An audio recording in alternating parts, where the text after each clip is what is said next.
श्री सीताराम जी सरकार की जय। श्री हनुमान जी महाराज की जय। श्री गौरी शंकर भगवान की जय। श्री अयोध्या धाम की जय। श्री सरयू महारानी जी की जय। सब संतन की जय, सब भक्तन की जय। जय जय श्री सीताराम। माता पार्वती जब शंकर जी से प्रश्न पूछते हैं, अति आरती पूछऊं सुर राया, रघुपति कथा कहूं करिदाया। राम जी की कथा कहिए, और कथा में क्या क्या कहना है। प्रथम सो कारण कहूं विचारी। सबसे पहले क्या कहिए, निर्गुण ब्रह्म सगुण बपुधारी। सबसे पहले ये कहिए। फिर क्या कहना है, पुनि प्रभु कहु राम अवतारा। दूसरा प्रश्न, बाल चरित पुनि कहु उदारा। तीसरा प्रश्न, कहु जथा जानकी विवाही। तीसरा, ये हो गया चौथा। राज तजा सो दूषण काहि। पांचवा। और छठा जो प्रश्न उन्होंने कहा था, बन बसी की नहीं चरित अपारा। वन में रहकर, वन में वास करके जो उन्होंने अपार, जो अद्भुत उन्होंने चरित्र कहा है, चरित्र जो किया है, वो आप मुझे सुनाइए। तो राम जी ने वन में ऐसा कौन सा चरित्र किया है। जब वन की बात आती है तो वन का जो प्रारंभ है, वन के प्रसंग का, वो प्रारंभ होता है अरण्य कांड से। और इसी कांड से जो माता पार्वती का जो छठा प्रश्न है, इसका उत्तर प्रारंभ होता है। क्योंकि इससे पहले उन्होंने क्या कहा था कि किस प्रकार से राम जी का वनवास हुआ, उसमें राम जी का क्या दोष था, वो कहिए। और फिर कहती हैं कि वन में किस प्रकार से उन्होंने लीला की, उन्होंने किस प्रकार से चरित्र किए, अब वो कहिए। तो उसका उत्तर देते हुए शंकर जी कहते हैं, एक बार चुनी कुसुम सुहाए, निज कर भूषण राम बनाए। लक्ष्मण जी का जो नित्य का नियम था, लक्ष्मण जी नित्य नियम से श्री कामदगिरी की परिक्रमा के लिए जाते थे, और उसी समय ये सब लीलाएं हुआ करती थी जो लक्ष्मण जी के साक्षी में नहीं थी। तो लक्ष्मण जी गए थे कामदगिरी की परिक्रमा में, क्योंकि चित्रकूट का प्रसंग है। परिक्रमा में गए थे, तो उसी समय राम जी अक्सर माता जानकी का श्रृंगार किया करते थे। उसी समय राम जी का मन हुआ, राम जी ने माता से कहा कि आज मैं आपका श्रृंगार करूंगा, तो मैं आपके श्रृंगार के लिए कुछ पुष्प चुन के लेके आता हूं। तो एक बार चुनी कुसुम सुहाए, निज कर भूषण राम बनाए। क्योंकि श्रृंगार राम जी को करना था, तो किस प्रकार के पुष्प चाहिए और किस प्रकार का पुष्प का कलर कहां पे सुंदर लगेगा, उस हिसाब से राम जी अपने मन से पुष्प चुनने के लिए गए। सीते ही पहिराए प्रभु सादर, बैठे फलक फटिक शिला पर सुंदर। राम जी माता जानकी का श्रृंगार करने लगे। दोनों ही एक फटिक शिला पर बैठे हुए हैं। फटिक शिला बोलते हैं एक पत्थर, आपने कभी कभी देखा होगा, थोड़ा सा पारदर्शी रहता है, थोड़ा सा ट्रांसपेरेंसी लिया हुआ रहता है, मतलब थोड़ा सा आप उस पत्थर के अंदर तक देख सकते हैं, और वो सफेद कलर का, दूध की तरह सफेद पत्थर, जिसका आप लगभग अंदर थोड़ा बहुत देख सके, उसको बोलते हैं फटिक शिला। तो इस प्रकार की शिला पर राम जी बैठे हुए थे और माता जानकी का श्रृंगार कर रहे थे।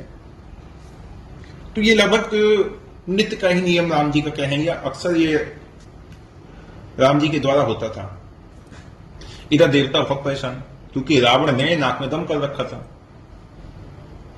रावण ने बहुत परेशान करता था, ठहरने नहीं देता था। जहां कोई देवता दिख जाए तुरंत बस मारने पीटने के लिए, दौड़ने के लिए, मतलब हर प्रकार से उनको त्याग देता था। अब देवता बड़े परेशान। देवताओं ने सोचा कि राम जी इस प्रकार से माता जानकी के श्रृंगार में लगे रहेंगे तो हमारा काम कैसे होगा। भाई हमारा काम भी तो होना चाहिए, या ये इस प्रकार से माधुर्य रस की लीला करते रहेंगे। अब रावण से जब इनका संयोग होगा नहीं, और तो फिर आगे की लीला कैसे होगी। तो सबने सोचा कि चलो भाई माता जो राम जी हैं उनको समझाते हैं, उनसे बात करते हैं। लेकिन राम जी से कहने की हिम्मत किसमें हो, राम जी से भी कहने की हिम्मत भी तो किसी में होनी चाहिए ना।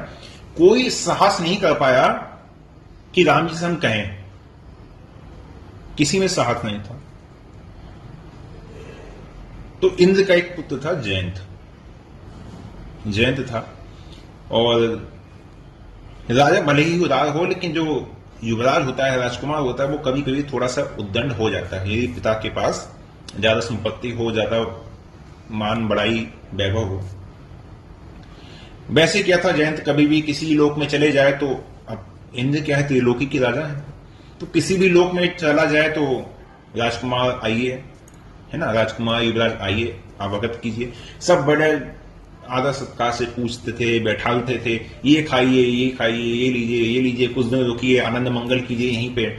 सब बड़ा पूछते थे, सब बड़ा मानते थे कि भी इंद्र के पुत्र हैं, आने वाले समय में ये भी इंद्र हो सकते हैं, सब बड़ा मानते थे। तो उनको अपने मन में एक अहंकार था। उनने कहा, पिताजी ऐसा है, आप सब तो रहने दीजिए, आप लोग तो व्यर्थ ही घबरा रहे हैं, क्योंकि उसको ही जैसी बुद्धि और वैसे विचार आएंगे।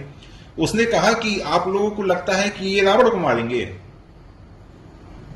यदि आप लोगों को ऐसा लगता है तो मुझे ऐसा नहीं लगता है।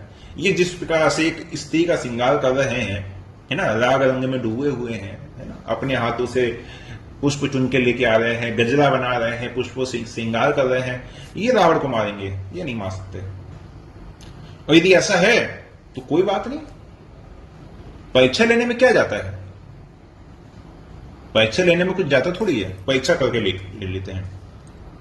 लेकिन उसने दिमाग लगाया कि परीक्षा ले तो वेश कौन सा बनाए। बोले ऐसा है, काग बनते हैं, कौवे के वेश बनाते हैं। क्यों? क्योंकि काग के प्रति राम जी का बड़ा सुंदर भाव है, बड़ा प्रेम करते हैं। क्यों? क्योंकि काग योनि में ही कागभूषुंडी जी महाराज हैं। तो एक संबंध से, क्यों? क्योंकि प्रणत कुटुंब पाले रघुराई, मैं उनके ही खानदान का हूं। यदि काग वेश ले लूंगा तो मैं उनकी ही बिरादरी का हो जाऊंगा। तो हो सकता है इस प्रकार से यदि वो किसी बात पर कुपित भी हो जाए, यदि वो अपने ऐश्वर्य को भी दिखाए, तो वो मेरा स्वरूप देख के मुझे क्षमा कर दें। इसलिए उसने काग वेश लिया था। और एक भाव ये भी निकलता है कि जिस प्रकार का कर्म करना था, चंडाल वाला काम उसको करना था। क्यों? क्योंकि माता को चोट पहुंचाने का उसका मन था, तो इसलिए उसने जो पक्षी में चांडाल कहा जाता है उसका ही उसने स्वरूप लिया। तो स्वरूपति शुद्ध धई बायस बेशा, सट चाहत रघुपति बल देखा, जिमि पिपलिका सागर था, महामंद मति पावन चाहा। एक तो दिव्य देह, दूसरा इंद्र का प्यारा, तीसरा इंद्र के ही समान, है ना। तो उसने क्या किया, उसने कौवे का वेश ले लिया। क्यों? क्योंकि राम जी के बल को देखना था, उसको राम जी के बल को देखना चाहता था।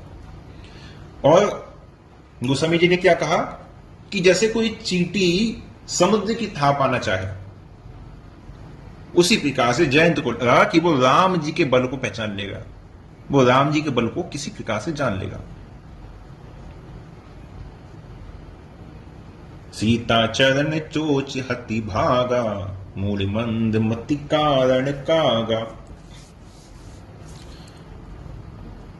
राम जी जब माता जानकी का श्रृंगार कर चुके हैं, तो राम जी माता जानकी की गोद में सर रख के लेटे हुए हैं, आंख बंद कर, नेत्र बंद करके। इतने में जयंत आया, उसने काग का स्वरूप लिया और आके माता जानकी के जो घुटने से नीचे का जो हिस्सा है वहां पे, और माता जानकी के चरणों के पास, वहां पे चोंच से आघात करने लगा। लेकिन माता जानकी ने कुछ नहीं कहा, आवाज भी नहीं दी, आवाज भी नहीं की।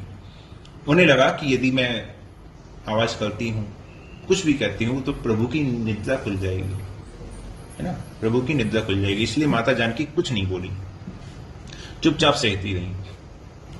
तो धीरे धीरे जब घाव गहरा होने लगा और उनका रक्त जब बह निकला, तो रक्त बहते बहते राम जी के पृष्ठ भाग पर, पीठ के भाग पर जब रक्त की थोड़ी सी गर्माहट राम जी को लगी, तो राम जी उठे। उठ के राम जी ने देखा ये क्या है, देखा कि माता के चरणों में घाव हो गया है। जो सामने देखा तो वही जयंत सीता चरण चोच हति भागा। वो राम जी को देख के थोड़ी सी दूर उड़ के जाके फिर वहीं जाके बैठ गया, गया नहीं, वहीं जाके बैठ गया। अब देखिए, मूढ़ मंद मति कारण कागा। गोसावी जी ने कहा कि बड़ा मूर्ख है। क्यों? नासमझी कौन सी करी? एक तो भगवत अपराध किया, भगवान का अपराध किया, और भागवत अपराध, भक्त का भी अपराध कर दिया। दोनों अपराध उसने एक साथ कर दिए। भाई यदि परीक्षा की बात थी तो राम जी कोई परीक्षा देने में घबराते थोड़ी हैं। राम जी तो कहते हैं भैया ठीक है, कोई बात नहीं, विश्वास नहीं है तो ठीक है, परीक्षा ले लो। जैसे कह सुग्रीव सुनहु रघुवीरा। सुग्रीव क्या कहता है, प्रभु बाली, अरे वो तो महाबली है, पता नहीं आप उसको मार पाओगे नहीं मार पाओगे, मुझे थोड़ा सा संदेह हो रहा है। आप ऐसा करो, आप अपने बल की एक बार परीक्षा लेके देख लो। मतलब उसने कहा कि एक प्रकार से मैं ही आपकी परीक्षा लेना चाहता हूं। तो राम जी ने मना किया, नहीं, बाली महाबली अति है, अति रणधीरा दुंदुबि अस्थिताल दिखराए, बिनु प्रयास रघुनाथ डहाए। अरे ऐसे सरल प्रभु हमारे राम जी हैं, ऐसे हमारे कपट से रहित हमारे राम जी हैं, और राम जी के सामने दो अपराध करने की क्या आवश्यकता थी? इसलिए मूर्ख है, इसलिए मूर्ख कहा। भी चाहता तो राम जी से कह सकता था कि ऐसी बात है, और कह सकता था, लेकिन नहीं, उसने दूसरा ही मार्ग अपनाया।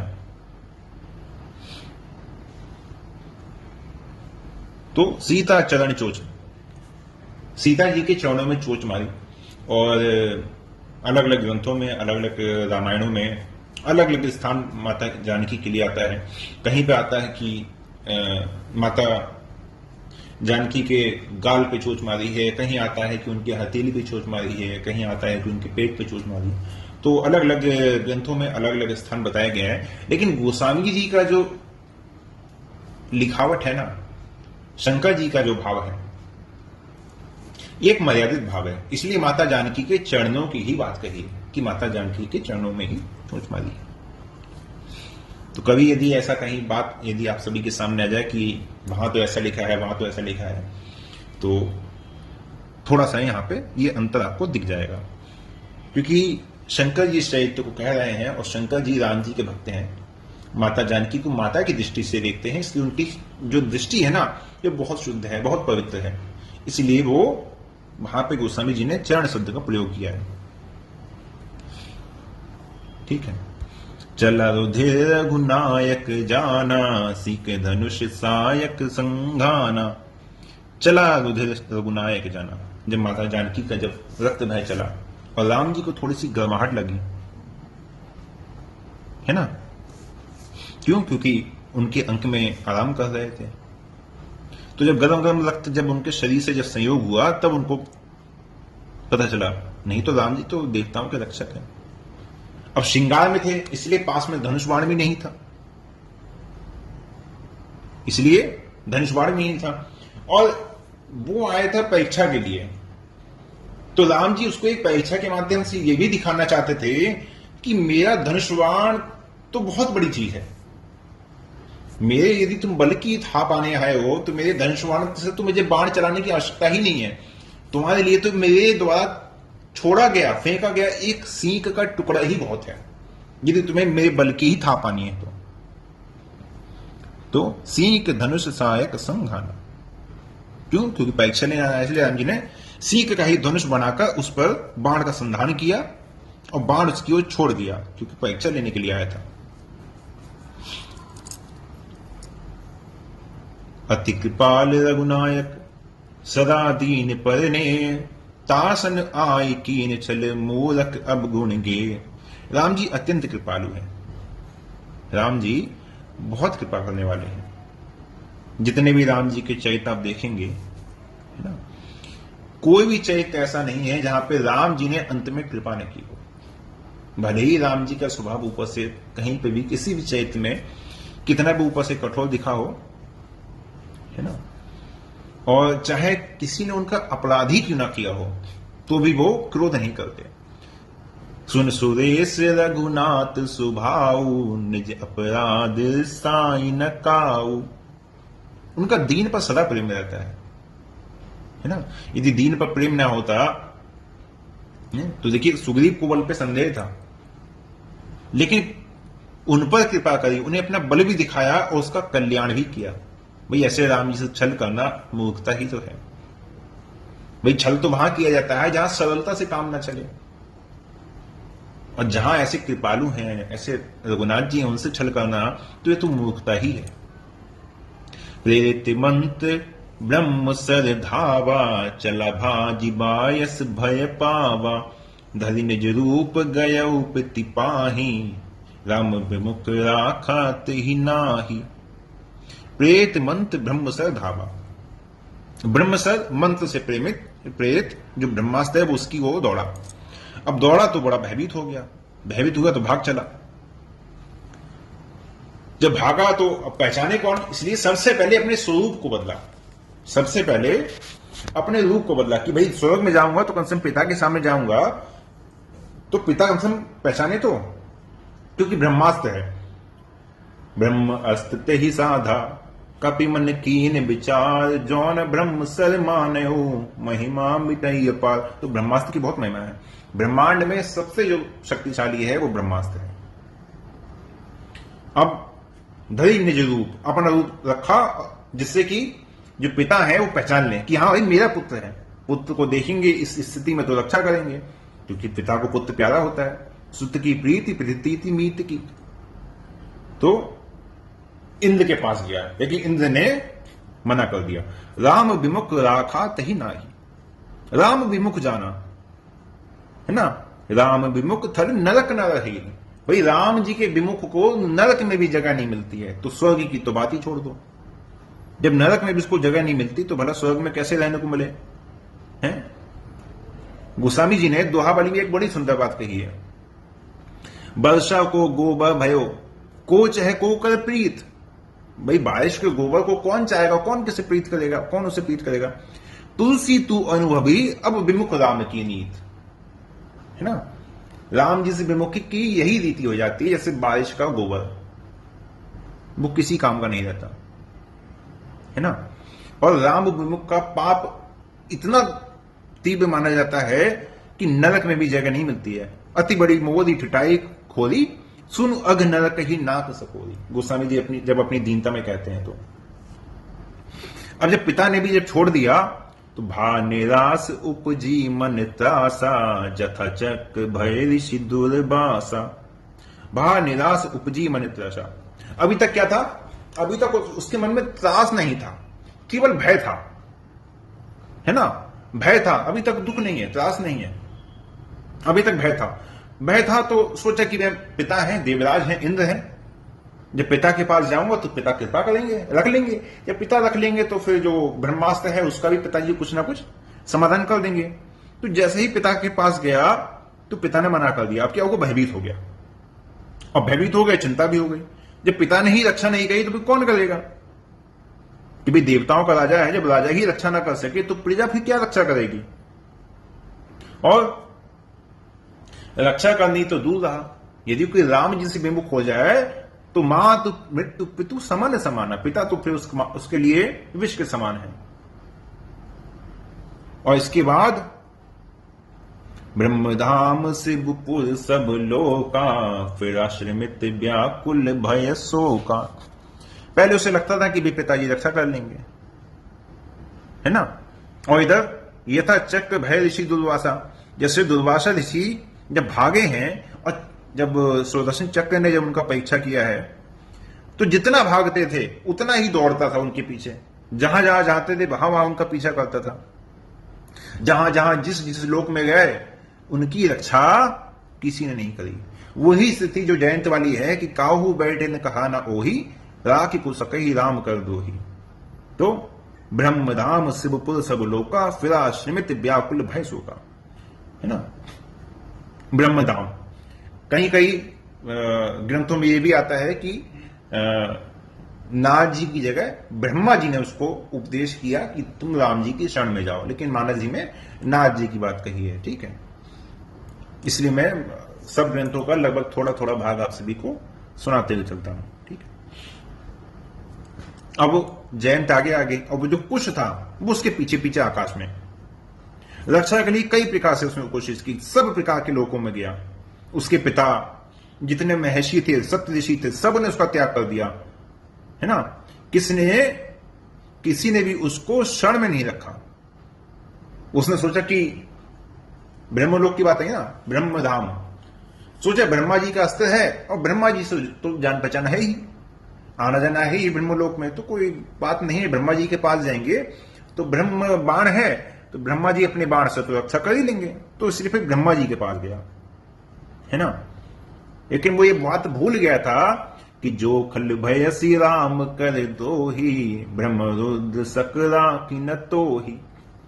ब्रह्मा और शंकर जी भी पुरुष रखते नहीं है, तो सब लोग को, यहां पे सब लोग की बात कही है, सब लोग की बात अर्थात 14 भुवन और त्रिलोक,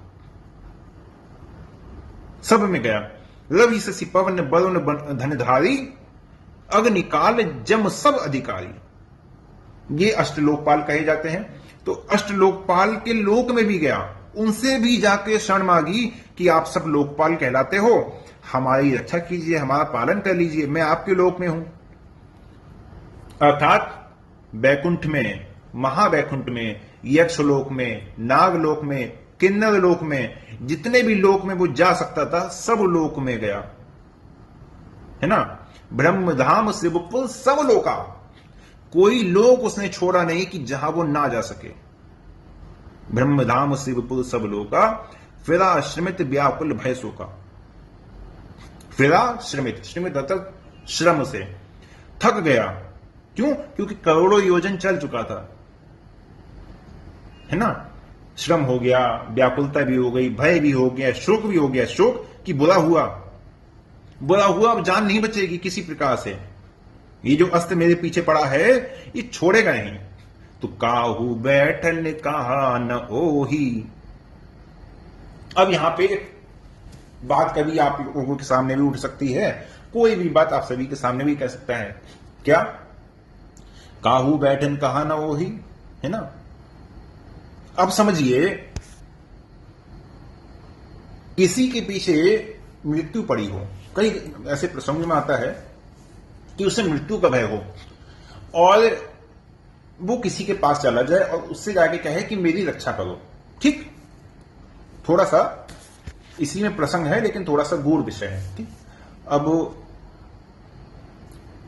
ब्रह्मा जी के पास गया, सब लोकों में गया, शंकर जी के पास गया। शंकर जी तो महाभागवत है, ठीक है, सबके पास गया। अब शंकर जी के पास वो गया, समझिए, अब उसने शंकर जी के पास जाके क्या कहा होगा? मैं आपकी शरण में हूं, मेरी रक्षा कीजिए। ब्रह्मा जी, मैं आपकी शरण में हूं, मेरी रक्षा कीजिए, कहा ना। अब राम जी का क्या वचन है? शरणागत कहूं जेता जही, निज अनहित अनुमान, ते नर पावर पाप में तिनहि बिलोकत हान। जो शरणागत का त्याग कर देता है वो स्वयं पाप स्वरूप ही है, उसको देखने में भी अपनी हानि है, अपना नुकसान है। अब यहां समझिए, यहां पे राम जी के भाव का, राम जी का जो वाक्य है उसका विरोध हुआ नहीं हुआ, है ना। आप कहेंगे हाँ बात तो सही है, बात तो सब यहीं फंसी। भाई गया तो शरण में, भाई राम जी चलिए ठीक कहते हैं कि शरण गए प्रभु तदबी न त्यागा, लेकिन राम जी की तो शरण में नहीं गया है। लेकिन शरणागत का जो भाव कहा गया है, जैसे महाराज शिवी ने किया शरणागत की रक्षा, है ना, कबूतर के बदले स्वयं को निछावर कर दिया, तो इस प्रकार से शरणागत की रक्षा का कई जगह प्रसंग आता है। तो सब लोक में गया, सबकी शरण ली, लेकिन सब ने मना कर दिया। तो यहां पे इसका उत्तर यह है कि जो धर्म की गति है ना, धर्म की गति बहुत अधिक सूक्ष्म है ना। साधु है, ब्राह्मण है, इनके जो विरोधी हैं, इनकी रक्षा करना जो है, जो साधु की रक्षा करके आया हो, जो साधु के विरोध करके आया हो, भगवान का विरोध करके आया हो, ब्राह्मण का विरोध करके आया हो, इनकी रक्षा करना अधर्म है। इनकी रक्षा नहीं करनी चाहिए। इनकी रक्षा करने से आप स्वयं भी विरोधी माने जाते हैं। इनकी रक्षा में यदि शरणागत धर्म का पालन करना हो तो वो अधर्म कहलाता है।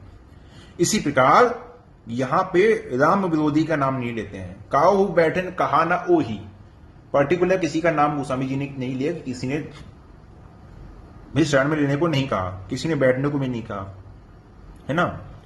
राखी को सकही राम कर दोही, ये बात आई, राखी को सकही राम कर दोही, अर्थात जो राम जी का विरोधी हो जाता है, जो राम जी का द्रोही हो जाता है, वो फिर संसार भर में ब्रह्मांड में सबका ही द्रोही हो जाता है। और जो राम जी का हो गया ना, वो फिर ब्रह्मांड में सबके लिए आदरणीय हो गया, सबके लिए पूजनीय हो गया, है ना। जा पर कृपा राम कर हुई, ता पर कृपा करे सब कोई।